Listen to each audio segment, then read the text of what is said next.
que Deus é o nosso único socorro, seja qual for a situação. Oremos a Deus.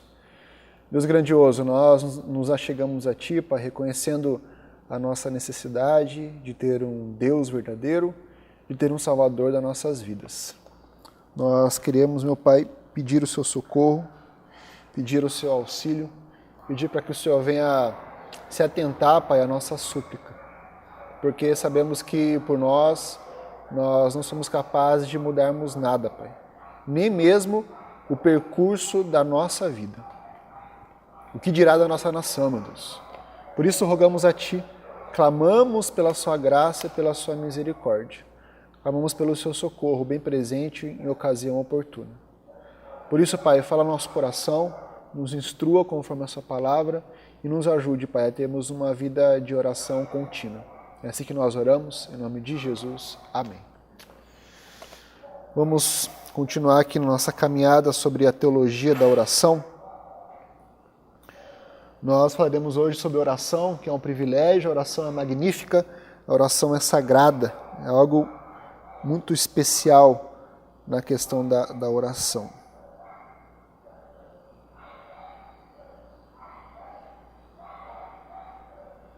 Eu quero começar com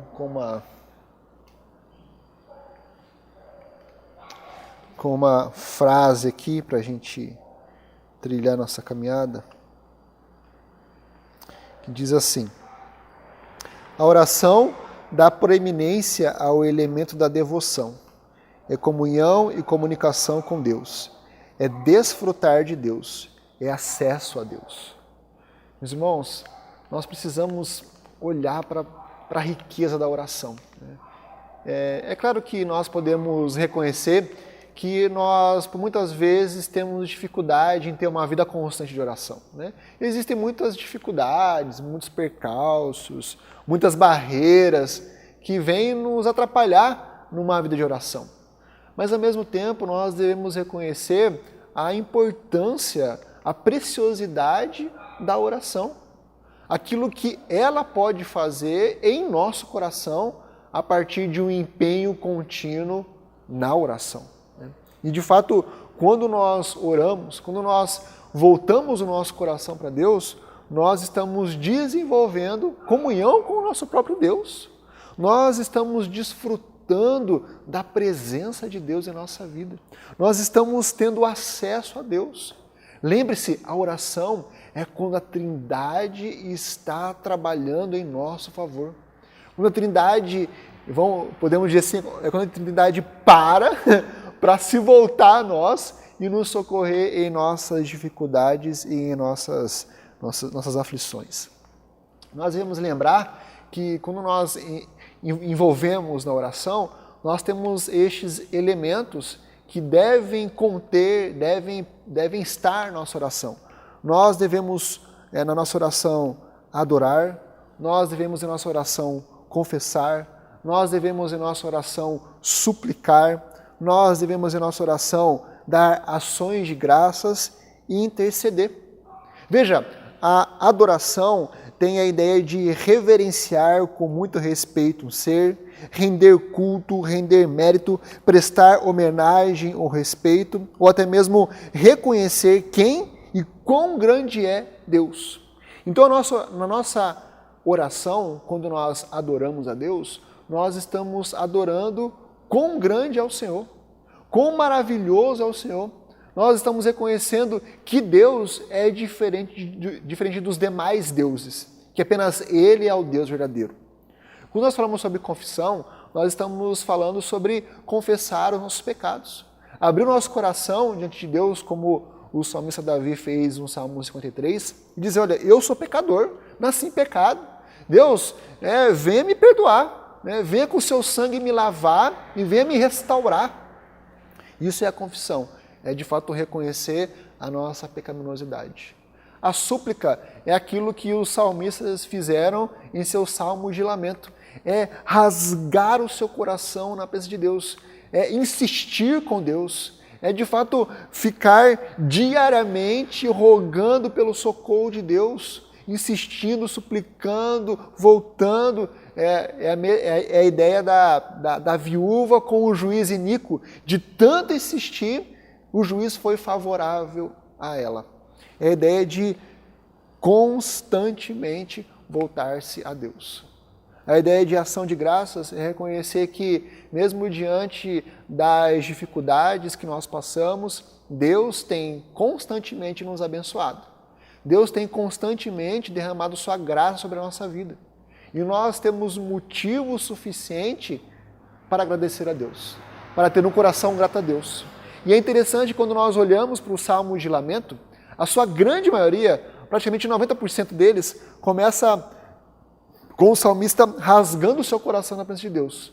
Onde está Deus? Meus inimigos estão contra mim. Cadê o Senhor? O Senhor não me responde. Eu estou aflito, estou quase morrendo. E cadê o Senhor? Senhor, me socorre, me ajude. Ouve a minha oração. Mas normalmente eles sempre terminavam. Mas eu confio no Senhor. Mas eu sei que o Senhor está comigo. Mas eu sei que o Senhor tem feito muito bem em minha vida. A súplica sempre era acompanhada de ações de graças, de agradecimento, de reconhecimento. E por último, intercessão. Que a ideia de intercessão é você empenhar tempo para orar em favor do outro, para orar em favor de outra pessoa que não é você, né? Você interceder por algo e por alguém. Então, quando nós olhamos para o exercício da oração, nós devemos nos encaixar nesses elementos. E é interessante, se você prestar atenção, é que estes elementos são o que compõem a liturgia do culto. Nós temos um momento de adoração, nós temos um momento de confissão, temos um momento de intercessão e temos um momento de edificação, que não está aqui, mas também faz parte do culto público. E nós devemos também lembrar o seguinte, que a oração sempre e em todo lugar é uma atitude imediata e confiante de um pedido a Deus. Nós vimos que a oração é quando a Trindade se envolve em nosso favor. E quando nós olhamos de forma objetiva sobre essa verdade, nós devemos entender que a oração é nós estarmos suplicando àquele que é o nosso Pai, ao nosso verdadeiro Pai. Veja em Mateus 6,9, que diz assim, Mateus 6,9. Portanto, vós orareis assim, Pai nosso que estais nos céus. Veja que há uma reflexão ou uma informação da verdadeira paternidade que nós temos. Quem é o nosso Pai verdadeiro? O nosso Pai real é o próprio Deus, é o próprio Senhor do universo. Em João 11,41, no Evangelho de João, diz assim, tiraram então a pedra e Jesus, levantando os olhos para o céu, disse, Pai, graças te dou porque me ouviste. Jesus Cristo, ele apresenta a verdade de que aquele que ouve a nossa oração é o nosso Pai Celeste. Aquele que está sempre atento ao nosso clamor é nada mais, nada menos do que o nosso Pai, do que o Deus eterno, o Senhor Todo-Poderoso. E em João 17, versículo 1 diz, tendo Jesus falado estas coisas, levantou os olhos ao céu e disse, Pai, é chegada a hora, glorifica teu Filho, para que o Filho te glorifique a ti.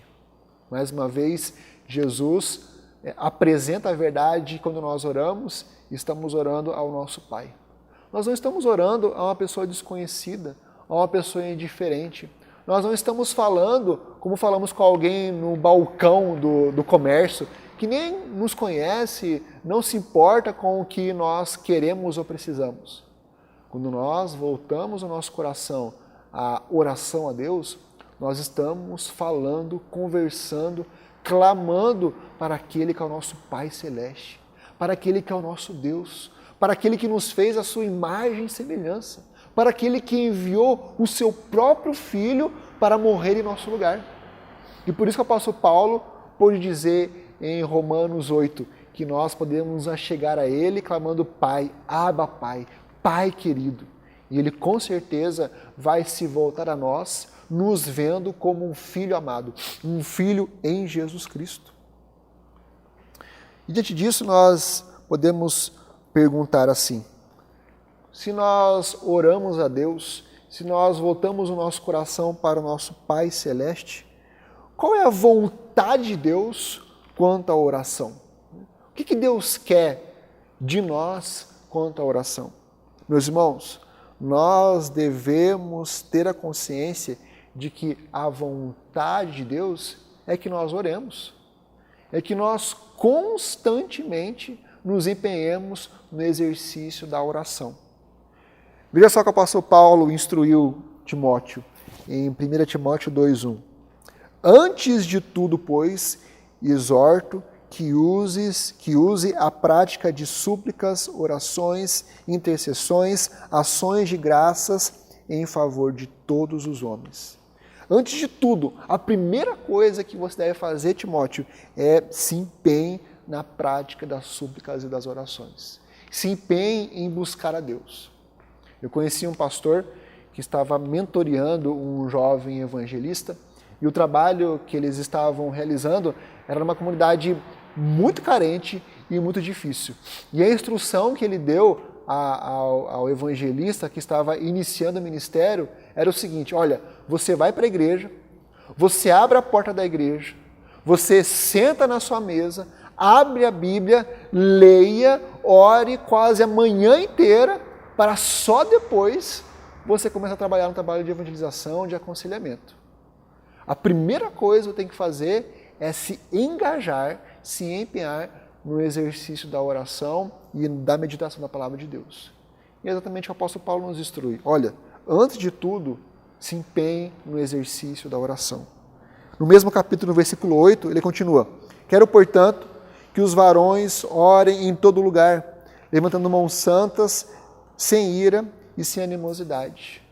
Se nós devemos, antes de tudo, orar, nós também devemos orar em todo lugar. Não é algo restrito a um local. Não é só no monte, não é só meia-noite, quando as coisas estão mais em silêncio e o corredor de oração está mais livre, porque todo mundo está dormindo, né? Só daqui, né? Mas no Japão está todo mundo acordado. Não é essa a ideia. A ideia é que em todo momento, em todo lugar, é momento local para a nossa oração. Mas, ao mesmo tempo, se nós devemos orar em todo momento, nós devemos levantar outra questão. Observe com que frequência a oração é mencionada no Novo Testamento. Né? Será que esse é um exercício constante? Em Romanos 12:12 diz o seguinte: regozijai-vos na esperança, sede pacientes na tribulação, na oração perseverantes. Perseverar na oração. Infelizmente, nós temos um triste costume de desistir facilmente. Né? Aquela máxima que diz que o brasileiro não desiste nunca, né? Não é tão verdade assim. Né? Porque nós temos uma tendência natural em desistir em frente à primeira dificuldade. Mas quando nós olhamos para o exercício da oração, nós devemos nos dedicar na perseverança, em realizar o exercício, a frequência da oração, porque isso vai trazer benefícios para nós. 1 Tessalonicenses 5,17, que diz, apóstolo Paulo, orai sem cessar. Orai sem cessar. Orar constantemente. Se empenhar na oração. Colossenses 4,2 diz assim: perseverai na oração, vigiando com ações de graça. Perseverar, insistir, não desistir. 1 Pedro 4,7 diz o seguinte: ora, o fim de todas as coisas está próximo. Sede, portanto, criteriosos e sóbrios a bem das vossas orações. Em outras versões dizem: dediquem-se nas orações. Dediquem-se nas orações. Mateus 26:41 diz: vigiai e orai, para que não entreis em tentação. O espírito, na verdade, está pronto, mas a carne é fraca. vigiai e orai. Fique atento, desenvolva o exercício da oração, senão nós vamos fraquejar e vamos, de repente, cair em tentação. Mas se há esse empenho, essa dedicação, essa exortação no exercício constante da oração, como que eu posso saber se eu estou orando de acordo com a vontade de Deus? Como que eu posso saber se aquilo que eu estou clamando conforme a vontade de Deus? É interessante isso, meus irmãos, porque cada tentativa que nós fazemos de forma verdadeira em orar é em resposta à vontade de Deus. Porque o não cristão, ele não vai entender a necessidade e a obrigação da oração. O não cristão, ele não vai se importar com o exercício da oração. Já o cristão, por mais que tenha os momentos de fraqueza na oração, ele sabe que ele precisa orar. E por isso ele vai se empenhar em ter uma vida de oração novamente.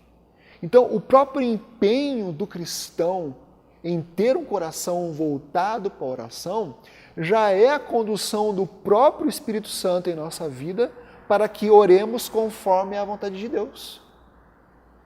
Então, o cristão, ele vai ser conduzido pelo Espírito Santo, que, consequentemente, ele estará habilitado para orar conforme a vontade de Deus.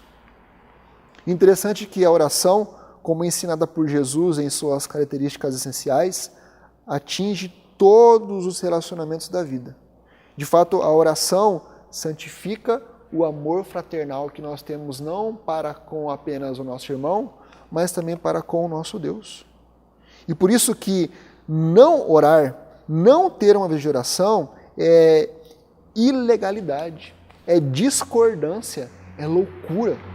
E nós devemos ter uma vida de oração. Então veja aí, um dos maiores propósitos de Deus em seu livro, ou na Bíblia, é marcar em nós de forma permanente a grande importância, o valor inestimável e a necessidade absoluta de pedir a Deus aquilo que necessitamos para o tempo presente e para a eternidade. Então, a palavra de Deus nos instrui nessa verdade, de que Deus quer que nós busquemos, de que Deus quer que nós nos acheguemos a Ele em oração. E a nossa oração não pode ser limitada a apenas essa vida, mas também deve ser para clamar por aquilo que nós teremos futuramente. E isso é o resultado de uma vida de santidade. Deus, me ajude a crescer, me ajude na caminhada da salvação, me ajude a estar firme na sua verdade. E por último, a oração é um privilégio sagrado e magnífico. A oração é um dever, uma obrigação comprometedora, imperativa, que nos prende a ela. Mas a oração é mais do que um privilégio, mais do que um dever. É um meio, um instrumento, uma condição. A oração, de fato, deve fazer parte da nossa vida, deve nos acompanhar diariamente, porque ela é o meio pelo qual nós desenvolveremos a nossa fé. É um instrumento pelo qual Deus trabalhará o nosso coração. É uma condição para que os temores, as turbulências do nosso coração comecem a ser acalmadas, tranquilizadas. A oração é o requisito para alcançar o auxílio de Deus. Quando nós derramamos o nosso coração na presença dEle. A oração é a escola da sabedoria, bem como a da piedade. É através da oração que Deus vai nos conduzir a sermos sábios. É através da oração que Deus vai nos conduzir a termos uma vida piedosa, a termos uma vida, um coração quebrantado e contrito, para que de fato nós possamos cada vez mais nos achegar a Ele. Lembre-se, a oração é um privilégio que os cristãos têm de se voltar ao seu Pai. A oração é magnífica, porque nós estamos orando ao Deus eterno, sabendo que Ele ouve a nossa oração. E a oração é um instrumento sagrado, porque nós estamos falando com o próprio Deus do universo, com o próprio Criador do universo. E é esse Criador que se inclina até nós para ouvir a nossa oração e nos socorrer em tempo oportuno. Que Deus nos abençoe e que tenhamos o empenho, a dedicação em buscar a Deus em oração. Em nome de Jesus. Amém.